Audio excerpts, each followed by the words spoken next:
What starts here changes the world.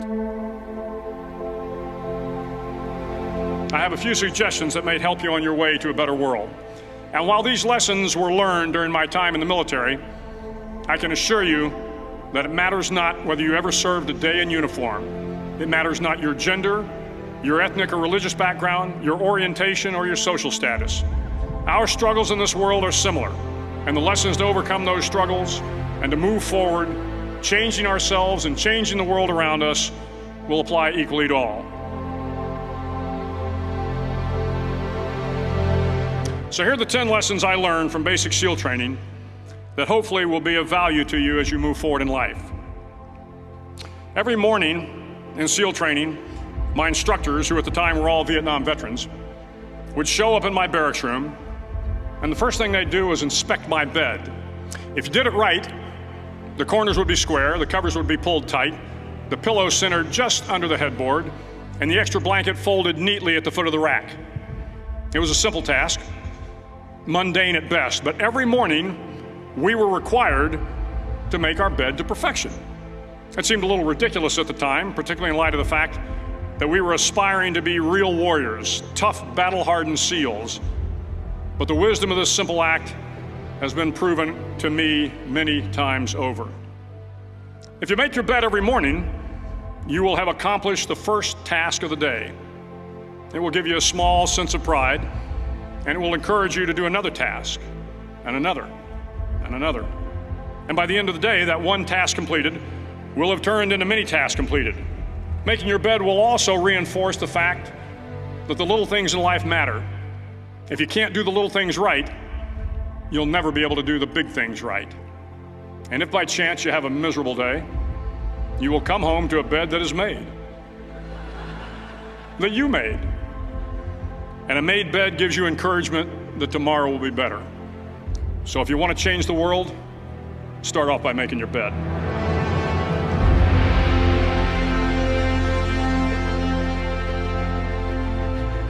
During SEAL training, the students are all broken down into boat crews. Each crew is 7 students, 3 on each side of a small rubber boat, and 1 coxswain to help guide the dinghy. Every day your boat crew forms up on the beach and is instructed to get through the surf zone and paddle several miles down the coast. In the winter, the surf off San Diego can get to be 8 to 10 feet high, and it is exceedingly difficult to paddle through the plunging surf unless everyone digs in. Every paddle must be synchronized to the stroke count of the coxswain. Everyone must exert equal effort, or the boat will turn against the wave and be unceremoniously dumped back on the beach. For the boat to make it to its destination, everyone must paddle. You can't change the world alone. You will need some help. And to truly get from your starting point to your destination takes friends, colleagues, the goodwill of strangers, and a strong coxswain to guide you. If you want to change the world, find someone to help you paddle. Over a few weeks of difficult training, my SEAL class, which started with 150 men, was down to just 42. There were now 6 boat crews of 7 men each. I was in the boat with the tall guys, but the best boat crew we had was made up of the little guys, the Munchkin crew, we called them. No one was over 5'5". The Munchkin boat crew had 1 American Indian, 1 African American, 1 Polish American, 1 Greek American, 1 Italian American, and 2 tough kids from the Midwest. They out-paddled, outran, and outswam all the other boat crews. The big men in the other boat crews would always make good-natured fun of the tiny little flippers the Munchkins put on their tiny little feet prior to every swim. But somehow these little guys from every corner of the nation and the world always had the last laugh, swimming faster than everyone and reaching the shore long before the rest of us. SEAL training was a great equalizer. Nothing mattered but your will to succeed, not your color, not your ethnic background, not your education, not your social status. If you want to change the world, measure a person by the size of their heart, not by the size of their flippers. Several times a week, the instructors would line up the class and do a uniform inspection. It was exceptionally thorough. Your hat had to be perfectly starched, your uniform immaculately pressed, your belt buckle shiny and void of any smudges. But it seemed that no matter how much effort you put into starching your hat or pressing your uniform or polishing your belt buckle, it just wasn't good enough. The instructors would find something wrong. For failing the uniform inspection, the student had to run, fully clothed, into the surf zone, then wet from head to toe, roll around on the beach until every part of your body was covered with sand. The effect was known as a sugar cookie. You stayed in the uniform the rest of the day, cold, wet, and sandy. There were many a student who just couldn't accept the fact that all their efforts were in vain, that no matter how hard they tried to get the uniform right, it went unappreciated.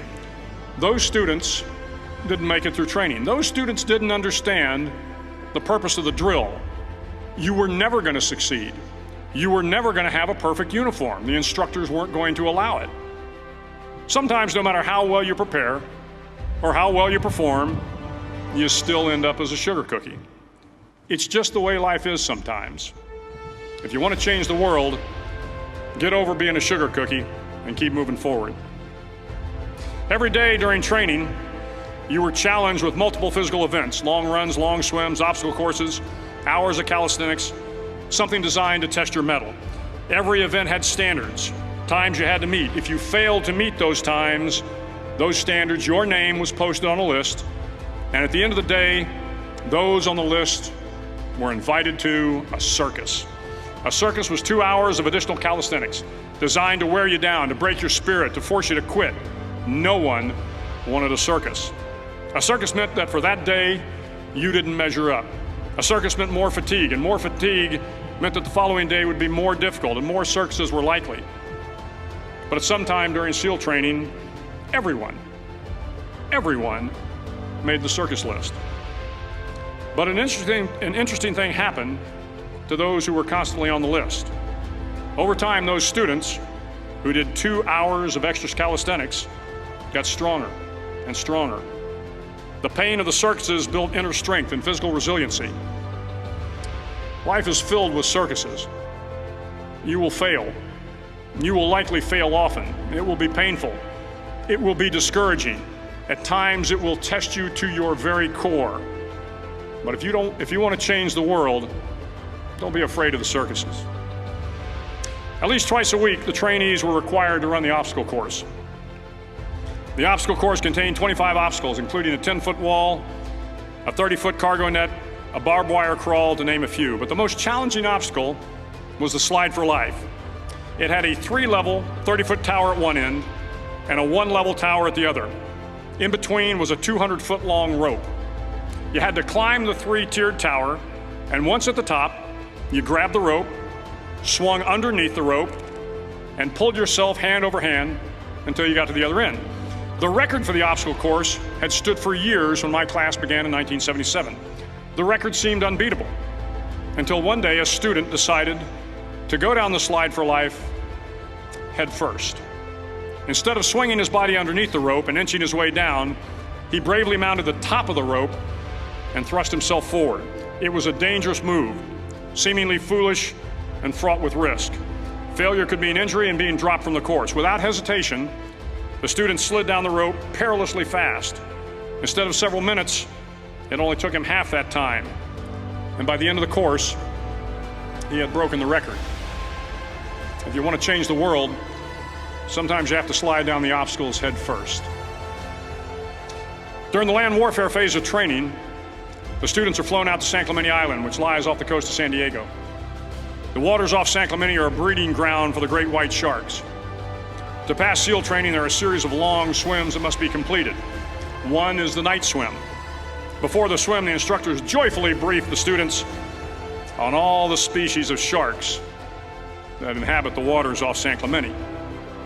They assure you, however, that no student has ever been eaten by a shark, at least not that they can remember. But you are also taught that if a shark begins to circle your position, stand your ground.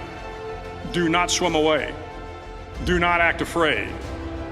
And if the shark, hungry for a midnight snack, darts towards you, then summons up all your strength and punch him in the snout, and he will turn and swim away. There are a lot of sharks in the world. If you hope to complete the swim, you will have to deal with them. So if you want to change the world, don't back down from the sharks. As Navy SEALs, one of our jobs is to conduct underwater attacks against enemy shipping. We practice this technique extensively during training. The ship attack mission is where a pair of SEAL divers is dropped off outside an enemy harbor and then swims well over 2 miles underwater, using nothing but a depth gauge and a compass to get to the target. During the entire swim, even well below the surface, there is some light that comes through. It is comforting to know that there is open water above you. But as you approach the ship, which is tied to a pier, the light begins to fade. The steel structure of the ship blocks the moonlight. It blocks the surrounding street lamps. It blocks all ambient light. To be successful in your mission, you have to swim under the ship and find the keel, the center line, and the deepest part of the ship. This is your objective. But the keel is also the darkest part of the ship, where you cannot see your hand in front of your face, where the noise from the ship's machinery is deafening, and where it gets to be easily disoriented, and you can fail.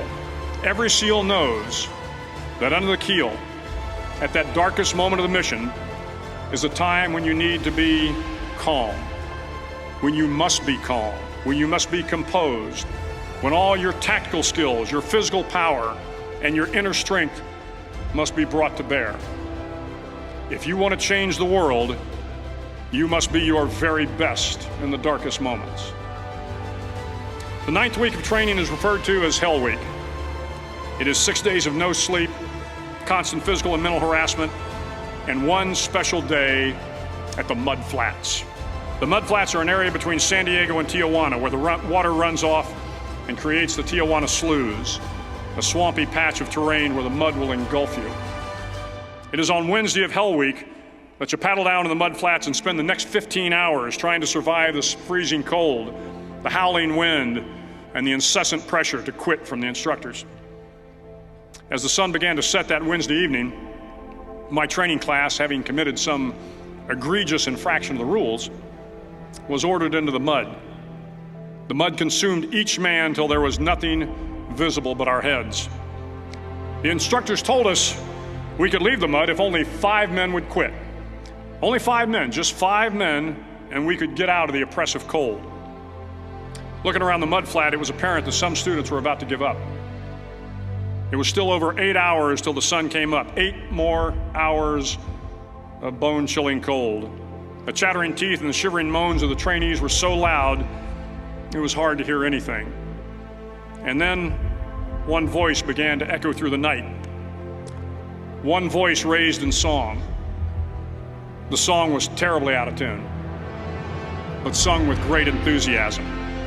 One voice became 2, and 2 became 3, and before long, everyone in the class was singing.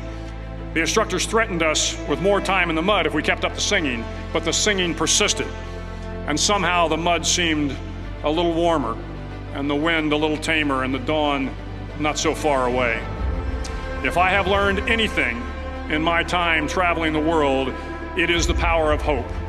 The power of one person, a Washington, a Lincoln, King, Mandela, and even a young girl from Pakistan, Malala. One person can change the world by giving people hope. So if you want to change the world, start singing when you're up to your neck in mud. Finally, in SEAL training, there's a bell. A brass bell that hangs in the center of the compound for all the students to see. All you have to do to quit is ring the bell. Ring the bell, and you no longer have to wake up at 5 o'clock. Ring the bell, and you no longer have to be in the freezing cold swims. Ring the bell, and you no longer have to do the runs, the obstacle course, the PT, and you no longer have to endure the hardships of training. All you have to do is ring the bell to get out. If you want to change the world, don't ever ring the bell. It will not be easy. Start each day with a task completed. Find someone to help you through life. Respect everyone. Know that life is not fair and that you will fail often. But if you take some risks, step up when the times are the toughest, face down the bullies, lift up the downtrodden, and never, ever give up. If you do these things, the next generation and the generations that follow will live in a world far better than the one we have today. And what started here will indeed have changed the world for the better. Thank you very much.